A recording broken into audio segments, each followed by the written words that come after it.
Dear students, আমি Prabir sir তোমাদের আজকে আমি রিলেটিভ প্রোনাউন শেখাবো। প্রথম পার্টে তোমাদেরকে শিখিয়েছি যে ফরমেশন অফ রিলেটিভ প্রোনাউন্স, কিন্তু আজকে আমি তোমাদের শেখাবো ইউজ অফ রিলেটিভ প্রোনাউন, কোথায় কোথায় শুধুমাত্র ব্যবহার করা হয়। যারা যারা প্রথম পার্টটা দেখোনি তারা তারা ডেসক্রিপশন বক্সে আমার লিঙ্ক দেওয়া আছে, দেখে নেবে। এখন আমি পার্ট 2 করাচ্ছি রিলেটিভ প্রোনাউনের। দেখো ইউজ অফ রিলেটিভ প্রোনাউন, দেখো আমরা সাধারণত জানি কি রিলেটিভ প্রোনাউন কোথায় ব্যবহার করা হয়, কোনো ব্যক্তির নাম বোঝালে হচ্ছে সেটা হচ্ছে রিলেটিভ প্রোনাউনকে ব্যবহার করা হয়। যেমন ধরো আমি বললাম যে the man who is honest is trusted, একজন লোক যাকে, হু মানে আমি কি বলেছি, যে, যে হু মানে যে হয়, হু মানে কে নয় এখানে, কিন্তু who is honest is trusted, যাকে বিশ্বাস করা যায়, যে সৎ ব্যক্তি তাকে সকলেই বিশ্বাস করে। এটার মানেটা হলো দ্য ম্যান, লোকটা, হু ইজ অনেস্ট, যে হচ্ছে সৎ, ইজ ট্রাস্টেড। তাহলে বোঝা গেল যে কোনো ব্যক্তির নাম বোঝালে তখন সেটা কোনো ব্যক্তির নাম দিয়ে নাম বোঝালে বা কোনো পার্সনকে বোঝালে তাতে হু যোগ করতে হয়। এটা হচ্ছে একটা রিলেটিভ প্রোনাউন্সের একটা রুলের মধ্যে পড়ে। দেখো সেকেন্ড ক্ষেত্রে আমরা কখনো কখনো দেখি কোনো জিনিস কিংবা কোনো কোনো ধরো কোনো অ্যানিমালের ক্ষেত্রেও ব্যবহার করা হয়। যেমন ধরো আমি বললাম যে the moment which is lost for ever, যে মুহূর্তটা চলে গেছে সেটা সারা জীবনের জন্য চলে গেছে, সেটা আর ফিরে আসবে না। তাহলে দেখো the moment which is lost for ever, এখানে দেখো মোমেন্টটা তো হচ্ছে কোনো, তার কোনো তো প্রাণ নেই, তাহলে কোনো ব্যক্তিও নয়, কোনো প্রাণীও নয়। তাহলে এটা দেখো একটা থিং, একটা বস্তুকে বোঝাচ্ছে। তাহলে এই ক্ষেত্রে কি করা হয়, এই বস্তুকে বোঝাচ্ছে, এইটা হচ্ছে কি হলো রিলেটিভ প্রোনাউন হলো। এবার দেখো the horse which is recently brought is an Arab, দেখো একটা হর্স মানে এটা একটা প্রাণীকে বোঝাচ্ছে, এটা একটা প্রাণীকে বোঝাচ্ছে, এটা অ্যানিমালকে বোঝাচ্ছে। তাহলে এই ক্ষেত্রে কি করা হয়, এই ক্ষেত্রে হচ্ছে রিলেটিভ প্রোনাউনকে ইউজ করা হয়। কি ব্যবহার করা হয়েছে, হুইচ ব্যবহার করা হয়েছে। দেখো এর কিন্তু প্রাণ আছে, তাতেও কিন্তু হুইচ ব্যবহার করা হয়েছে, কারণ এটা হচ্ছে একটা প্রাণী, সেই জন্য এটা হুইচকে ব্যবহার করা হয়েছে। তা horse which are recently brought is an Arab, যেটা হচ্ছে আরব থেকে আনা হয়েছে। যেমন ধরো এবারে একটা মজার বিষয় দেখো, আমরা যেমন রাস্তা চলতে গেলে কি করতে হয়, মাঝে মাঝে দেখবে বাম্পার দেওয়া থাকে, তাই তো? সেরকম আমাদের সেন্টেন্স যখন গঠন হয় ইংরেজিতে, যখন সেন্টেন্স থাকে তখন সেন্টেন্সেরও কি হয়, মাঝখানে মাঝখানে দেখবে কমা দেওয়া আছে। কমা মানে কি, সেখানে আমাকে থামতে বলছে। দেখো কমার যে কতটা, কমার ক্ষেত্রে কতটা যে পরিবর্তন হয়ে যায়, না দিলে কমা একটা সেন্টেন্সের মধ্যে যে তার মিনিংটাই পুরোটা পরিবর্তন হয়ে যায়, সেটা আমি তোমাদেরকে দেখাবো। যেমন ধরো আমি বলছি my brother who is a doctor has gone to Delhi, দেখো এখানে সেন্টেন্সটার মধ্যে কোনো কমা নেই। এটার মানে হচ্ছে মাই, আর তারপরে দেখো তার পরের সেন্টেন্সটা দেখো, my brother comma who is a doctor comma has gone to Delhi, দিল্লিতে গেছে। দেখো এবার নিচের দিক থেকে আমি যাচ্ছি, নিচের দিক থেকে যদি আমি যাই, নিচের সেন্টেন্সটা যদি তোমরা দেখো ভালো করে লক্ষ্য করে, যে my brother who is a doctor, মানে আমার একটাই মাত্র ভাই। যখন একটাকে বোঝায় তখন হচ্ছে কমা, এই যে কমাটা দেওয়া আছে, এই কমাটা দেওয়া থাকলে কি হবে, একটাকে বোঝায়। যেমন ধরো মাই ব্রাদারের পর কমা দেওয়া আছে, তার মানে কি এটা একটা ভাইকে বোঝাচ্ছে, একজন ভাইকে বোঝাচ্ছে। হু ইজ এ ডক্টর, যে একজন কি হয়, doctor. Has gone to Delhi, দিল্লিতে গিয়েছে।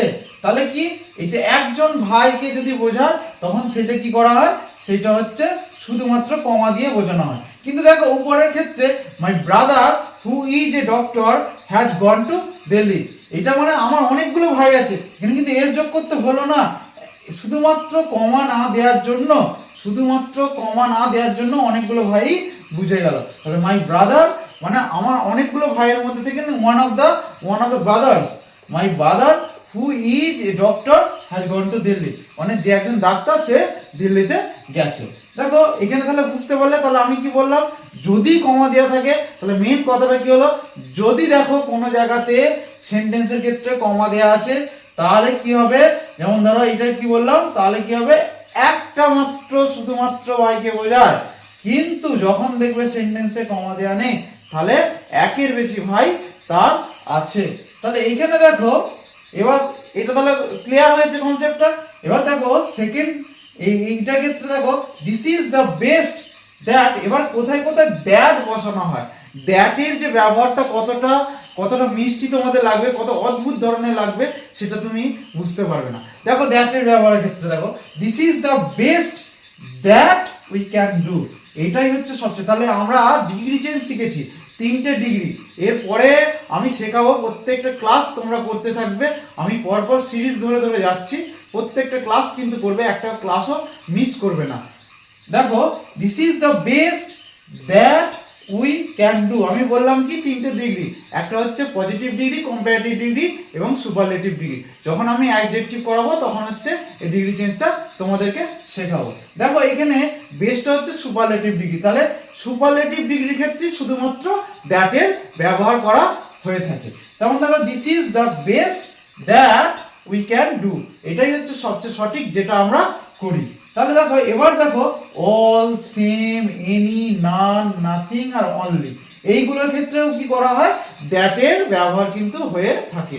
যেমন ধরো all is not gold that glitters, যেগুলোই চকচক করে সেগুলোই কিন্তু সোনা নয়, যেগুলোই চকচক করে সেগুলোই সোনা নয়। দেখো এই নট গোল্ড, গোল্ডের পরে দ্যাটটা বসানো আছে, তাহলে কি বললাম, অল, সেম, এনি, নান, নাথিং আর অনলি, এইগুলোতেও কিন্তু দ্যাটের ব্যবহার করা হয়ে থাকতে পারে, মানে করা যেতে পারে, এটা হচ্ছে দ্যাটের ব্যবহার হয়। আবার দেখো যখন ইন্টারোগেটিভ অর্থাৎ যখন জিজ্ঞাসা করা হয় কোনো কিছু, তো জিজ্ঞাসা করার ক্ষেত্রেও কিন্তু ব্যবহার করা হয়। যেমন ধরো who am I that should object, এটাই হচ্ছে আমি যে অবজেকশন দিয়েছিল, অবজেকশন দিয়েছিল, এটাই হচ্ছে আমি যে অবজেকশন দিয়েছে, তাহলে ইন্টারোগেটিভের ক্ষেত্রেও কিন্তু ব্যবহার করা হয়। এবার দেখো যদি কোনো জায়গায় দেখো যে একটা ব্যক্তিকে বোঝাচ্ছে আর একটা প্রাণীকে বোঝাচ্ছে, সেই ক্ষেত্রেও কিন্তু দ্যাটের ব্যবহার হয়ে থাকে। যেমন দেখো the boy and the dog that had trespassers on the club premises were turned out, এই যে বালকটা এবং এই কুকুরটা যাদেরকে অনধিকারে প্রবেশ নিষেধ এই ক্লাবের মধ্যে, ক্লাবের যে প্রিমিসেস আছে অর্থাৎ যে উঠান আছে সেখানের মধ্যে তাদেরকে কি করা হয়েছে, টার্ন আউট, তারা হচ্ছে আবির্ভাব, আবার হচ্ছে তারা এসে উপস্থিত হয়েছে। তাহলে দেখো এখানে বয়টা আছে আর এখানে ডগটা আছে, তারপরে কিন্তু তাহলে বয়টা হচ্ছে একটা পার্সনকে বোঝাচ্ছে আর ডগটা কি একটা প্রাণীকে বোঝাচ্ছে। তাহলে এই ক্ষেত্রে কি করা হলো, এই ক্ষেত্রেও হলো কি রিলেটিভ প্রোনাউন দ্যাটের ব্যবহার হলো। তাহলে নিশ্চয়ই ক্লিয়ার হয়েছে যে দ্যাটের কোথায় কোথায় ব্যবহার হয়। তাহলে আমি আরেকবার রিপিট করে দিচ্ছি, দেখো যখন সুপারলেটিভ ডিগ্রি হয় তখন কিন্তু দ্যাটের ব্যবহার হতে পারে, ঠিক আছে। আবার দেখো অল, সেম, এনি, নান, নাথিং, অনলি, এইগুলো যদি কোনো সেন্টেন্সের মধ্যে থাকে তাহলে কিন্তু দ্যাটের ব্যবহার হয়ে থাকতে পারে। আচ্ছা ইন্টারোগেটিভের ক্ষেত্রেও কিন্তু দ্যাটের ব্যবহার হয়ে থাকতে পারে, কোনো ব্যক্তি অথবা কোনো অ্যানিমালকে বোঝাচ্ছে, প্রাণীকে বোঝাচ্ছে, এইটা যদি একটা সেন্টেন্সের মধ্যে থাকে তাহলে কিন্তু দ্যাটের ব্যবহার হয়ে থাকতে পারে। তাহলে দেখো যদি এতক্ষণ যে ক্লাসটা করালাম যদি তোমাদের ভালো লেগে থাকে তাহলে অবশ্যই একটা লাইক করবে, আর যদি এর থেকে আরো ইংরেজি শিখতে চাও তাহলে অবশ্যই ভাবে চ্যানেলটিকে সাবস্ক্রাইব করবে এবং পাশে থাকা যে বেল আইকনটি আছে সেটাকে ক্লিক করে দেবে, যাতে পরবর্তী যে ক্লাসগুলো হয় সেই ক্লাসের নোটিফিকেশন তোমাদের কাছে খুব দ্রুত গিয়ে পৌঁছায় আর তোমরা আরো বেশি পরিমাণে ইংরেজি শিখতে পারো। Thank you.